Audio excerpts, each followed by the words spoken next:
Hello friends, welcome to my channel study point. दोस्तों, इस वीडियो में हम Indian railway schedule of dimension से क्वेश्चन करेंगे।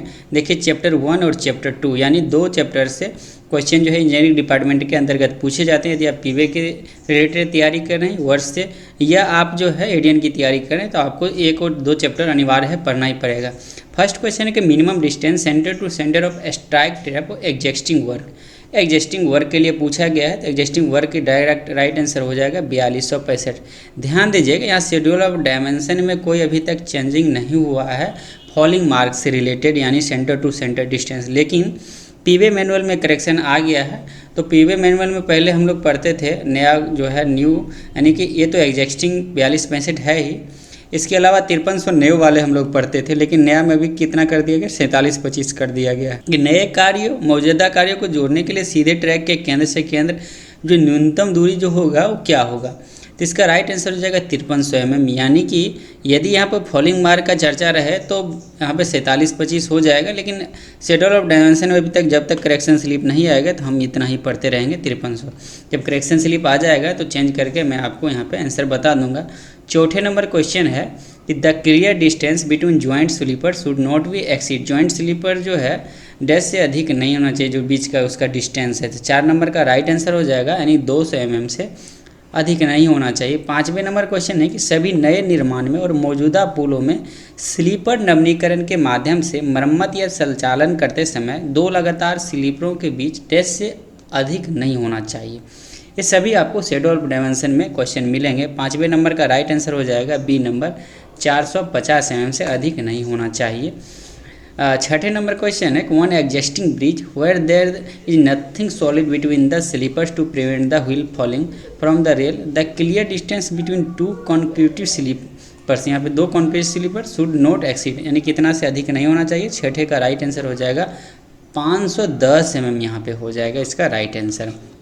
7वें नंबर क्वेश्चन है कि minimum clearance of check rail in the curve should be, यानी जो कर्व पे जो होता है न्यूनतम निकासी कितना होगा चेकरेल का।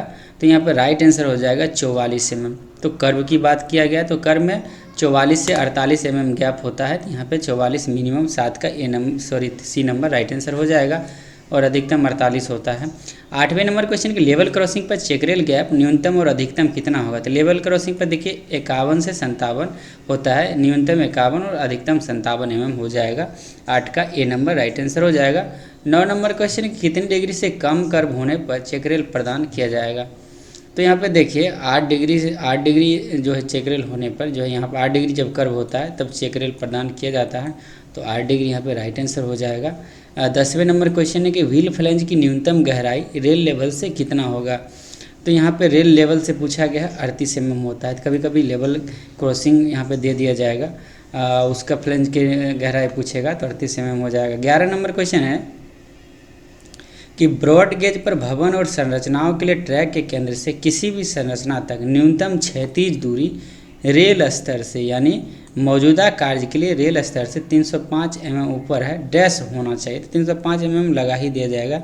11 नंबर का सी, यानी 1675 mm राइट आंसर हो जाएगा। 12 नंबर क्वेश्चन है कि for building and the structures on broad gauge the maximum horizontal distance from the centre of track to any structure from rail level to 305 mm above rail level for new works या alteration to existing work. यहाँ पे इसका right answer हो जाएगा 12 number का ए, यानी कि 1905 mm हो जाएगा हॉरिजॉन्टल डिस्टेंस। 13 नंबर क्वेश्चन है कि नए कार्य या मौजूदा कार्य में बदलाव के लिए किसी टेलीग्राफ पोस्ट की न्यूनतम क्षैतिज दूरी को समकोण पर डैश निकटतम ट्रैक से केंद्र से मापा जाता है।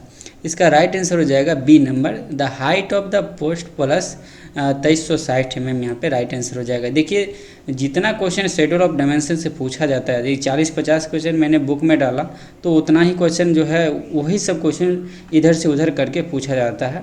और ज़्यादातर 50 क्वेश्चन चैप्टर 1 और 2 मिला के बनता है जो पूछने लायक। 14 नंबर क्वेश्चन की मौजूदा कार्य के लिए समकोण पर किसी टेलीग्राफ पोस्ट के केंद्र से निकटतम ट्रैक तक मापी गई न्यूनतम क्षैतिज दूरी जो होगा वो क्या होगा। इसका राइट आंसर हो जाएगा सी नंबर, यानी the height of the post plus 2135 mm, इसका राइट आंसर हो जाएगा। 15 नंबर क्वेश्चन है कि रेल स्तर से 25 kV AC ट्रैक्शन क्षेत्र में आरोही तल की न्यूनतम ऊंचाई जो होगी वो कितनी होगी? तो 15 का राइट आंसर हो जाएगा, यानी कि 5870 mm यहाँ पे राइट आंसर हो जाएगा। 16 नंबर क्वेश्चन है कि रेल स्तर से 25 kV AC ट्रैक्शन क्षेत्र में FOB यानी फुट ओवर ब्रिज के लिए जो है तल की न्यूनतम ऊंचाई जो होगी वो कितना हो जाएगा? तो यहाँ पे 16 नंबर का राइट आंसर हो जाएगा यहाँ ए नंबर, यानी 6250 mm यहाँ पे राइट आंसर हो जाएगा। 17 नंबर क्वेश्चन है सुरंगों में ट्रॉली शरणार्थियों के बीच अधिकतम जो दूरी होगी वो कितनी होगी? यानी कि maximum distance A part of trolley refuge in tunnel में पूछा गया है, तो ए नंबर यानी 100 मीटर यहाँ पे राइट आंसर हो जाएगा। 18 नंबर क्वेश्चन है कि 100 मीटर से कम मुख्य स्पेन वाले पुलों पर ट्रॉली रिफ्यूजी के बीच अधिकतम जो दूरी होगी वो क्या होगी? इसका राइट आंसर हो जाएगा 100 मीटर हो जाएगा। और 100 मीटर या उससे अधिक मुख्य विस्तार वाले पुलों पर ट्रॉली रिफ्यूजी की अधिकतम दूरी जो होगी क्या होगी? तो प्रत्येक खंभे पर दिया जाएगा, यानी 19 का 4 हो जाएगा, ईच पियर हो जाएगा।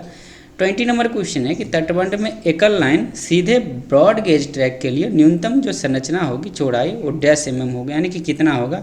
इसका राइट आंसर हो जाएगा 7850। 21 नंबर क्वेश्चन है कि नए कार्यों परिवर्तन के लिए डबल लाइन या सीधे ट्रैक के लिए ब्रॉड गेज रेलवे निर्माण की जो न्यूनतम चौड़ाई होगी एम्बैंकमेंट की वो कितना होगा? डबल पूछा गया, यहाँ 13,160 हो जाएगा राइट आंसर। नेक्स्ट क्वेश्चन है कि पुराने कार्यों के लिए डबल लाइन सीधे ट्रैक के लिए ब्रॉड गेज रेलवे निर्माण की न्यूनतम चौड़ाई क्या है? यहाँ पे देखिए ओल्ड वर्क के लिए पूछा गया है, तो कभी कभी पूछा जाता है वर्ल्ड के लिए। यहाँ पे 12,150 हो जाएगा राइट आंसर। गिट्टी के ढेर का पार्श्व ढलान डैश से अधिक समतल नहीं होगा, यानी साइड स्लोप ब्लास्ट से पूछा गया है। 23 का राइट आंसर हो जाएगा ये, यहाँ पे देखिए 1.5 से 1 हो जाएगा। यहाँ पे फॉर्मेशन क्रॉप स्लोप पूछा गया है, तो यहाँ पे 1/30 हो जाएगा फॉर्मेशन क्रॉप स्लोप। एक और क्वेश्चन पूछा जाएगा जिसमें 2:1 का अनुपात होता है।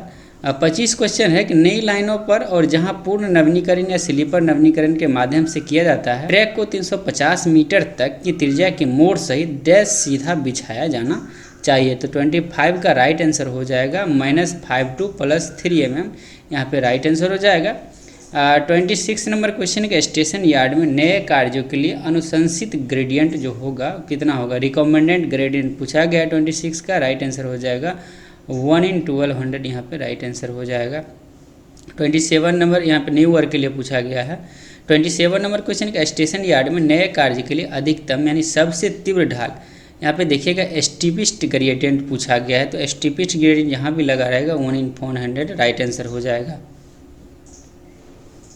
28 नंबर क्वेश्चन है what is the maximum steepest gradient for existing work in station yard? तो एग्जिस्टिंग वर्क में भी 1/400 ही दिया जाता है, और यहाँ पे देखिए स्टीपेस्ट ग्रेडियंट न्यू वर्क में भी दिया जाता है, और रिकमेंडेड ग्रेडियंट होता है 1/12 होता है। 29 नंबर क्वेश्चन की ट्रैक के केंद्र से यात्री प्लेटफॉर्म कोपिंग के मुख तक न्यूनतम क्षैतिज दूरी क्या होगा? यानी हॉरिजॉन्टल डिस्टेंस पूछा गया कोपिंग के लिए जब पूछा गया, तो इसे इंग्लिश में एक बार जरूर आप लोग पढ़ लीजिए। 29 का राइट आंसर हो जाएगा 1670 mm हो जाएगा। 30 नंबर क्वेश्चन है what is the maximum horizontal distance from centre of track the face of passenger platform? Coping के लिए पूछा गया है, तो यहाँ पे 1680 हो जाएगा। मिनिमम 1670 और मैक्सिमम 1680 हो जाएगा। 31 नंबर क्वेश्चन है कि ट्रैक के केंद्र से किसी भी प्लेटफॉर्म की दीवार के सामने तक की न्यूनतम क्षैतिज जो दूरी होगी वो क्या होगी? तो इसका राइट आंसर हो जाएगा यानी कि क्षैतिज दूरी हॉरिजॉन्टल डिस्टेंस। पूछा गया वाल, यहाँ पे देखिएगा वाल दीवार का पूछा गया, तो 1675 mm यहाँ पे राइट आंसर हो जाएगा। 32 नंबर क्वेश्चन है कि what is the maximum horizontal distance from centre of track face of any platform वाल? यहाँ पे प्लेटफॉर्म का मैक्सिमम पूछा गया, तो राइट आंसर हो जाएगा 1905 mm यहाँ पे हो जाएगा राइट आंसर। 33 नंबर क्वेश्चन है उच्च स्तरीय यात्री प्लेटफॉर्म के लिए रेल स्तर से ऊपर न्यूनतम ऊंचाई जो होगी क्या होगी? Height above the rail level passenger platform के लिए पूछा गया है, तो यहाँ पे 760 mm हो जाएगा राइट आंसर। यहाँ पे what is the maximum height above the rail level for high level passenger platform के लिए? यहाँ पे राइट आंसर हो जाएगा 840 mm। Minimum 760, maximum 840। 35 number question है height of the medium level platform from the rail level. यहाँ पे medium level platform पर हाइट पूछा गया है, तो 35 का राइट आंसर हो जाएगा 455 mm। वेरी इंपॉर्टेंट सभी क्वेश्चन, इसे जरूर याद रखिए आप लोग। Good siding height of platform, यानी गुड साइडिंग में प्लेटफॉर्म की जो ऊंचाई होगी वो कितनी होगी? इसे जो है याद रखिए 1065 mm यहाँ पे राइट आंसर हो जाएगा। 37 नंबर क्वेश्चन को ओपन स्विच और स्टॉक रेल के टॉ के बीच जो न्यूनतम निकासी होगी वो कितना होगा। तो अभी पुराने 95 था, नया में कितना बना 115 बन गया +-3 यानी कि 115 यहाँ पे 37 का राइट आंसर हो जाएगा बी नंबर। 38 नंबर क्वेश्चन के minimum clearance between toe of open switch and stock rail for existing work. तो एग्जिस्टिंग वर्क में 95 दिया जाता था तो 95 राइट आंसर हो जाएगा। 39 नंबर क्वेश्चन है कि क्रॉसिंग की नाक के विपरीत चेक रेल का जो क्लियरेंस होता है उसका न्यूनतम निकासी है minimum check rail clearance opposite nose of crossing पर। इसका राइट आंसर हो जाएगा 44 हो जाएगा राइट आंसर। 40 नंबर क्वेश्चन है कि maximum check rail clearance opposite nose of crossing. यहाँ पे क्रॉसिंग के नाक के विपरीत चेक रेल का जो क्लियरेंस होता है अधिकतम निकासी कितना हो जाएगा। तो इसका राइट आंसर हो जाएगा 48 mm हो जाएगा। ये फैन सेफ्ट रहता तो फैन सेफ्ट में उसका अलग है 41 से 45 रहता, लेकिन यहाँ पे ऑपोजिट नोज ऑफ क्रॉसिंग लगा है इसलिए 44-48 यहाँ पे आंसर होगा। आशा करता हूँ कि आपको वीडियो अच्छा लगा हो। यदि अच्छा लगा हो तो निश्चित तौर से आप कमेंट कीजिए ताकि जिस टॉपिक पे आपको वीडियो चाहिए उस टॉपिक पे हम कोशिश करेंगे कि आप अधिक से अधिक वीडियो बनाने के लिए।